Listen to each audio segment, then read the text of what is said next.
Hey guys, it's Addison Allison with Century 21 Right and the sales team, and today we're going to talk about stupid questions I've been asked as a real estate agent. Okay, so first of all, that's a joke because there is not any such thing as a stupid question, okay? A quick story, I was just barely 18 years old selling my grandpa's place, and we got an offer on it. And this was, of course, before I was a realtor. And my realtor, Edna, texted me and she said, "Do you want a counter?" And I was like, I don't know what counter means. What does that even mean? And so let me promise you, there is no stupid question. It would be like me coming into your job and knowing everything. It's just impossible, okay? There are so many different terms that people use and a lot to get used to. So I'm going to go over a couple common questions that I do get asked a lot, and so maybe it can help educate some people. So earnest money.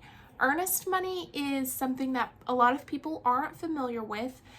Some confuse it with a down payment. So earnest money is actually money that you put up with your offer, okay? It's typically anywhere from $500 to $2,000 depending on how much the property is. And this earnest money kind of proves that you have the funds, you're an interested buyer. It also is refundable to you during your 10-day inspection period, or if any contingencies do not play out. So if you have a home inspection done and you find out you're gonna have to redo all the subfloor in the house or something crazy like that, then you can back out of contract and get your earnest money back. If later on down the road you have a finance addendum that states that the home has to appraise and the home doesn't appraise, you can back out and get your earnest money back. So that money is not money you're just giving up, okay? Now, if you are 3 days away from closing and you decide you change your mind, the seller has done everything they're supposed to, then that earnest money is going to go to the seller to help cover some of their costs, okay? If you make it all the way to closing, that earnest money is going to be applied to you, okay? So it's going to go towards the amount that you should bring to the closing table. A mortgage inspection report. So this is like a survey, but there are no physical pins in the ground. So it's done by a licensed surveyor. They give you a sheet of paper that has your boundaries, dimensions, structures, everything like that on it, but there are no physical pins in the ground. It's much cheaper. It's around $500 to $600, and it's really good for smaller acreage or lots and things like that.